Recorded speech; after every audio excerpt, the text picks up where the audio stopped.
वकीलों ने मेरे से एक मांग करी थी, आप सीएम बनो तो हमारी बिजली जो है वो कमर्शियल नहीं होनी चाहिए, वो डोमेस्टिक के रेट आप लागू करना। दिल्ली के अंदर खास सुविधा है कि 200 यूनिट तक फ्री है और 400 यूनिट तक आधे हैं। मैं आज आपसे वोट मांगने के लिए नहीं आया, आज आप लोगों से देश को बचाने की अपील करने के लिए आया हूँ। प्रधानमंत्री जी एक स्पेशल प्रोजेक्ट पे काम कर रहे हैं। देश के कोई ऐसा मुख्यमंत्री नहीं बचा विपक्ष का जिसके ऊपर इन्होंने केस नहीं कर रखे और जब चाहे जेल में ना डाल सकते हो। एनसीपी पार्टी है, उसके 2 टुकड़े कर दिए। शिवसेना जो है उसके 2 टुकड़े कर दिए। पाकिस्तान के अंदर इमरान खान को जेल में डाल दिया, उसकी पार्टी भी छीन ली, उसका सिंबल भी छीन लिया। ये अब हमारे देश के अंदर भी होने जा रहा है। शराब घोटाले में इन्होंने मेरे को जेल में डाल दिया, सत्येंद्र जैन को जेल में डाल दिया, मनीष सिसोदिया को जेल में डाल दिया, संजय सिंह को जेल में डाल दिया। अब कह रहे हैं आतिशी को भी जेल में डालेंगे, सौरभ को भी जेल में डालेंगे। 500 से ज्यादा रेड हो चुकी, पैसा चवन्नी नहीं मिली कहीं भी सारी रेड में। भाई 100 करोड़ का घोटाला कहीं तो गया होगा, कहीं कुछ खर्चा होगा, कहीं कुछ जमीन खरीदी होगी, प्रॉपर्टी खरीदी होगी, कुछ ज्वेलरी खरीदी होगी, कुछ कैश कहीं पे, कुछ नहीं, कहीं खर्चा नहीं मिला, कुछ नहीं मिला इन लोगों को। एक थ्योरी बना रखी है 100 करोड़ गोवा गया, 100 करोड़ हवा में चल के गोवा गया और हवा में गायब हो गया सारा का सारा पैसा। सभी वकील साथियों को मेरा नमस्कार, सबको मेरा प्रणाम। आप सब लोगों को मैं दिल से शुक्रिया अदा करना चाहता हूं कि आज बहुत सारे साथी जो हैं कोर्ट से भी, अभी कोर्ट बंद नहीं हुए थे लेकिन कई लोग कोर्ट छोड़ के और यहाँ पे इतनी भारी संख्या में आज मौजूद हैं। ऊपर भी नीचे भी पूरा पैक्ड है, बहुत सारे लोग खड़े हैं। इतनी बड़ी संख्या में आप आए, मुझे इतना प्यार दिया, इसके लिए मैं तहे दिल से आपका शुक्रिया अदा करना चाहता हूँ।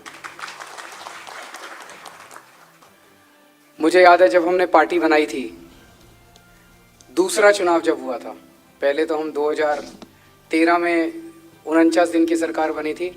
उसके बाद जब दूसरा चुनाव हुआ, जब 67 सीट आई थी, उन 67 सीटों में बहुत बड़ा योगदान वकीलों का था। मैं बताता हूँ कैसे। बीजेपी ने मेरे खिलाफ किरण बेदी जी को सीएम कैंडिडेट डिक्लेयर किया था और किरण बेदी जी का वकीलों से शायद पुराना रिश्ता रहा है। तो जैसे ही बीजेपी ने किरण बेदी को कैंडिडेट डिक्लेयर किया, अपने आप से सामने से वकीलों के 3-4 ग्रुप्स मेरे से मिलने के लिए, वहाँ मैं कौशाम्बी में रहता था, मेरे कौशाम्बी के निवास स्थान पे आए और उन्होंने कहा जी हम आपका कैंपेन संभालेंगे, हम आपका ये चुनाव हम लड़ेंगे। तो मैं तो गदगद हो गया, मुझे और क्या चाहिए था।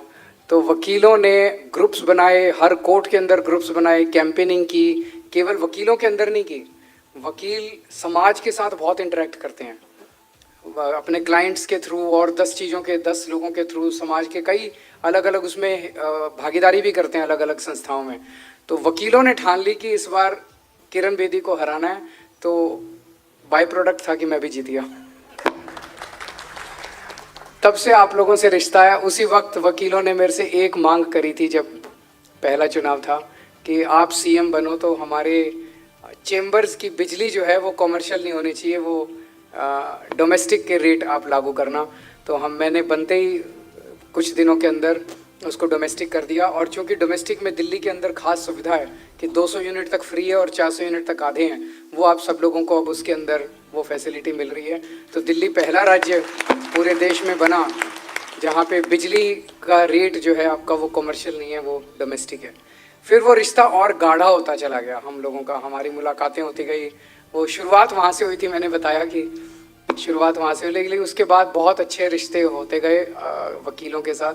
और फिर आप लोगों की मांग थी कि वो हेल्थ इंश्योरेंस और लाइफ इंश्योरेंस का वो किया जाए। उसके लिए भी बहुत सीरीज़ ऑफ मीटिंग्स हुई और मीटिंग्स के बाद मेरे ख्याल से दिसंबर 2020 में, 21 में कोरोना आया था शायद, दिसंबर 2020 में वो स्कीम आप लोगों ने जो सजेस्ट की थी वो हूबहू पूरी की पूरी स्कीम हम लोगों ने लागू कर दी। और ये भगवान का ही कुछ चमत्कार था। वो कहते हैं ना, ऊपर वाला एकदम टाइम पे आपकी मदद करता है कि फरवरी 2021 में कोरोना आया और दिसंबर 2020 में ये स्कीम लागू की। और कोरोना के दौरान जितने लोगों को इसकी ज़रूरत पड़ी, बहुत लोगों को ज़रूरत पड़ी इलाज कराने के लिए भी, और जिन लोगों की डेथ हुई उन लोगों के लिए भी 10 लाख रुपए इसमें लाइफ इंश्योरेंस का मिलता है और 5 लाख रुपए कैशलेस ट्रीटमेंट के लिए मिलता है। तो बहुत लोगों ने कोरोना के दौरान इसका फ़ायदा उठाया। उसमें भी दिल्ली शायद अकेला और पहला राज्य बना जिसमें इसको लागू किया गया है। पंजाब में अभी तक लागू नहीं हुई है। अच्छा, पंजाब में तो कर देंगे, हमारी सरकार है तो पंजाब में भी कर देंगे और भी जगह सरकार बनाओ, बाकी जगह भी कर देंगे। आज जो मैं आपके बीच में आया हूँ ये एक स्पेशल कारण है और वो कारण है मैं आज आपसे वोट मांगने के लिए नहीं आया, आज आप लोगों से देश को बचाने की अपील करने के लिए आया हूं।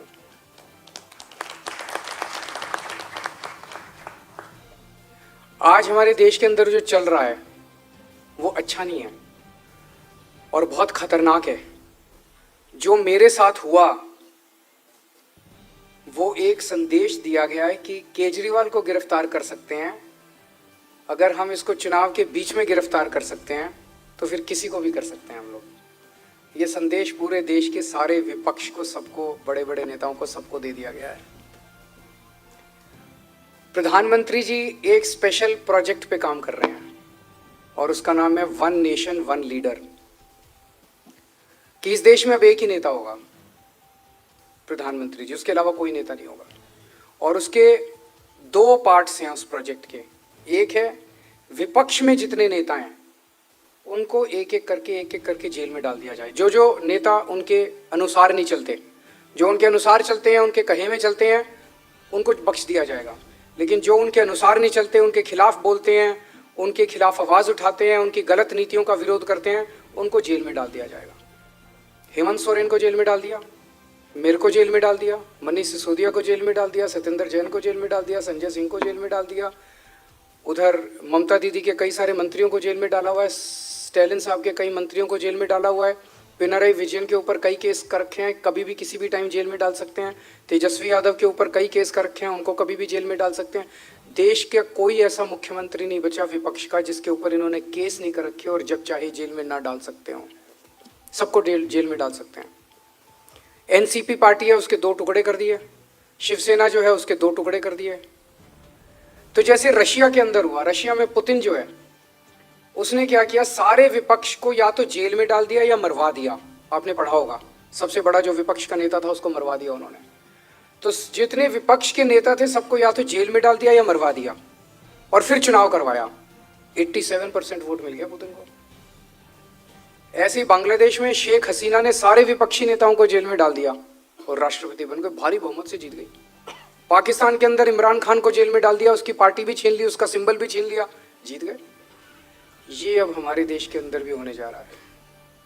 और मॉडल देखो, आम आदमी पार्टी एक तरह से एक्सपेरिमेंट है जिसको अब हर जगह लागू किया जाएगा।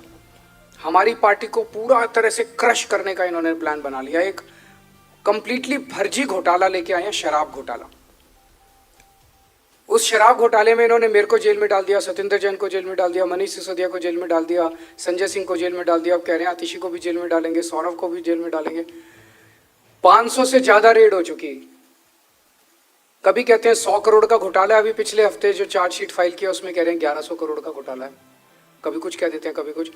पैसा चवन्नी नहीं मिली कहीं भी सारी रेड में। भाई 100 करोड़ का घोटाला है, कहीं तो गया होगा, कहीं कुछ खर्चा होगा, कहीं कुछ जमीन खरीदी होगी, प्रॉपर्टी खरीदी होगी, कुछ ज्वेलरी खरीदी होगी, कुछ कैश कहीं पे, कुछ नहीं, कहीं खर्चा नहीं मिला, कुछ नहीं मिला इन लोगों को। एक थ्योरी बना रखी है 100 करोड़ गोवा गया, 100 करोड़ का हवा में चल के गोवा गया और हवा में गायब हो गया सारा का सारा पैसा। कुछ नहीं मिला इनको। मैं एक बड़ा इंटरेस्टिंग बताता हूँ कि पंजाब के चुनाव हुए थे 2022 के पहले, 2022 में, फरवरी 2022 में, चुनाव के 3 दिन पहले, पंजाब के चुनाव के 3 दिन पहले अबोहर में प्रधानमंत्री जी ने रैली करी और उस रैली में उन्होंने कहा केजरीवाल भारत के 2 टुकड़े करना चाहता है, खालिस्तान बनाना चाहता है और खालिस्तान का प्रधानमंत्री बनना चाहता है। ये क्या है? जैसे गुड्डे गुड़िया का खेल नहीं खेलते थे बच्चे, ऐसे तू भारत का प्रधानमंत्री बन जा, मैं खालिस्तान का प्रधानमंत्री बन जाता हूँ। ये प्रधानमंत्री के मुंह से ये निकला। ये मैं गूगल मार लेना आप लोग जाके बाहर निकल के, अबोहर रैली प्रधानमंत्री की। कहते हैं कि केजरीवाल भारत के 2 टुकड़े करना चाहता है, खालिस्तान बनाना चाहता है, खालिस्तान का प्रधानमंत्री बनना चाहता है। जितना हास्यास्पद आपको ये लग रहा है ना, और उसके बाद हमको 92 सीट मिल गई 117 में से, तो इसका मतलब प्रधानमंत्री को कोई सीरियसली नहीं लेता इस देश में। नहीं तो प्रधानमंत्री अगर इतनी बड़ी बात बोले, इतना बड़ा आतंकवादी देश का जो कि देश के 2 टुकड़े करके, और तो लोगों ने मेरे को वोट भी दे दिए, तो प्रधानमंत्री को कोई सीरियसली नहीं लेता। जितना हास्यास्पद आपको ये खालिस्तान वाला लग रहा है, उतना ही हास्यास्पद ये शराब घोटाला है। और इसी तरह की केस बना बना के इन्होंने सारे लोगों के खिलाफ कर रखे हैं। तो इस शराब घोटाले में हमारे सारे नेताओं को जेल में डालना। अब ये इन्होंने आम आदमी पार्टी को उसमें एक्यूज्ड बना दिया उसमें। अब ये इन्होंने वो राजू साहब जो हैं ईडी के वकील, उन्होंने कोर्ट में बोला है कि चुनाव खत्म होते ही हम आम आदमी पार्टी के अकाउंट सीज करेंगे, तो हमारे अकाउंट भी सीज करेंगे। और कोर्ट में केस चल रहा है कि आम आदमी पार्टी का दफ्तर खाली कराओ, दफ्तर भी खाली कराएंगे। तो आम आदमी पार्टी को नेस्तनाबूद करना चाहते हैं, खत्म करना चाहते हैं, और फिर वो मॉडल जो है वो मॉडल पूरे देश में सारी पार्टियों पे लागू करेंगे। मैं प्रधानमंत्री जी को कहना चाहता हूं कि आम आदमी पार्टी अब 4 लोगों की पार्टी नहीं बची। आम आदमी पार्टी अब 140 करोड़ लोगों के दिल में बसती है। ये एक विचार बन चुका है, ये एक विचार बन चुका है जो बहुत तेजी से चारों तरफ फैल रहा है। लोगों ने इस तरह की गवर्नेंस कभी देखी नहीं थी। ऐसा नहीं है कि लोगों को केजरीवाल से प्यार है, काम से प्यार है जो हम लोगों ने दिल्ली में किए। दिल्ली में जो हमने शिक्षा में, स्वास्थ्य में, बिजली में, पानी में, सड़क पे काम किया, उस वजह से हमें पंजाब में वोट मिले। अब पंजाब में हम जो काम कर रहे हैं उस वजह से गुजरात में वोट मिले, गोवा में वोट मिले, पूरे देश में वोट मिल रहे हैं। आपको अगर लगता है हमारे 4 नेताओं को गिरफ्तार करके आप जेल में डाल दोगे, देश 400 नए नेता पैदा कर लेगा आम आदमी पार्टी के। आप इस भरोसे में मत रहना। आपको लगता है हमारे बैंक अकाउंट सीज कर लोगे, ये जितने देश के अंदर पता नहीं कितने बैंक अकाउंट खुल जाएंगे आम आदमी पार्टी के, और उसमें करोड़ों करोड़ों रुपए भी डलवा देंगे देश के लोग। आपको लगता है एक अकाउंट सीज करने से आम आदमी पार्टी बंद हो जाएगी? बंद नहीं होने वाली। आपको लगता है हमारे को दफ्तर खाली करा दोगे, 100 दफ्तर दे देंगे आम आदमी पार्टी को पूरे देश के अंदर, इस देश के लोग। आम आदमी पार्टी को अब कुचलना नामुमकिन है, और यही मॉडल वो इस देश के अंदर लागू करना चाहते हैं। तो अब आप सब लोगों को अगर ये दोबारा आ गए तो इस देश के अंदर जनतंत्र नहीं बचेगा।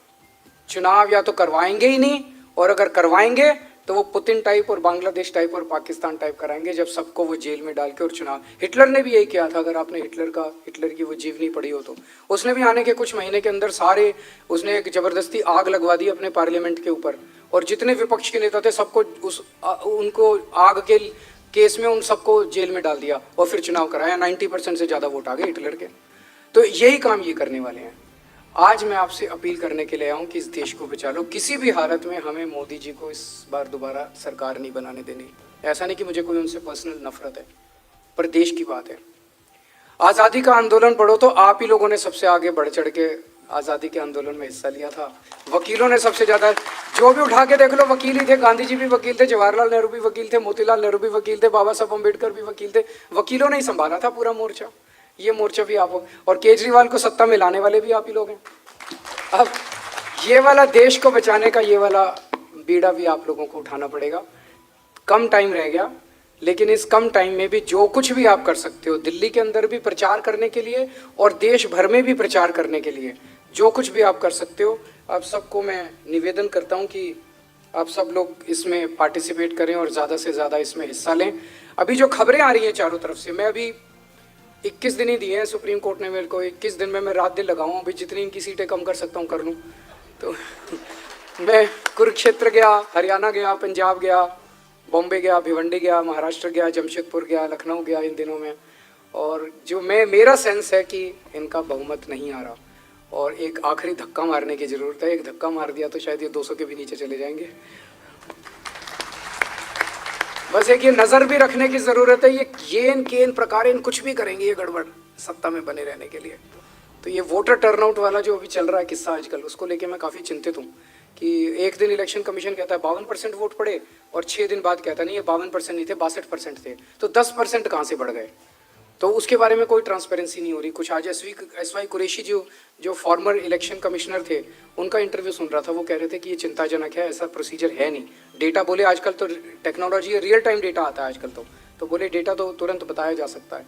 सुप्रीम कोर्ट में ये 24 तारीख को केस लगा है। मैं उम्मीद करता हूँ कि सुप्रीम कोर्ट इसके ऊपर ट्रांसपेरेंसी के पक्ष में जजमेंट देगा। फॉर्म 17C जो है वो सारा वेबसाइट पे डाल दो। आजकल तो वेबसाइट पे कुछ भी डाला जा सकता है, पूरा देश देख लेगा कि कहाँ कितने वोट पड़े।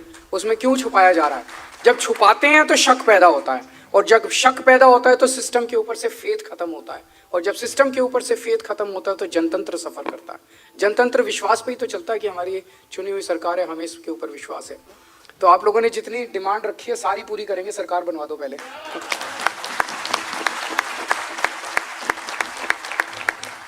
आप सब लोगों का बहुत बहुत शुक्रिया, इतना प्यार, इतना सम्मान दिया। Thank you so much. हमारे न्यूज चैनल्स को सब्सक्राइब करें, लाइक करें, कमेंट्स करें, शेयर करें और घंटी का बटन प्रेस करें ताकि आने वाली हर वीडियो और अपडेट्स की नोटिफिकेशन आप सभी को मिलती रहे। जय हिंद, जय महाराष्ट्र।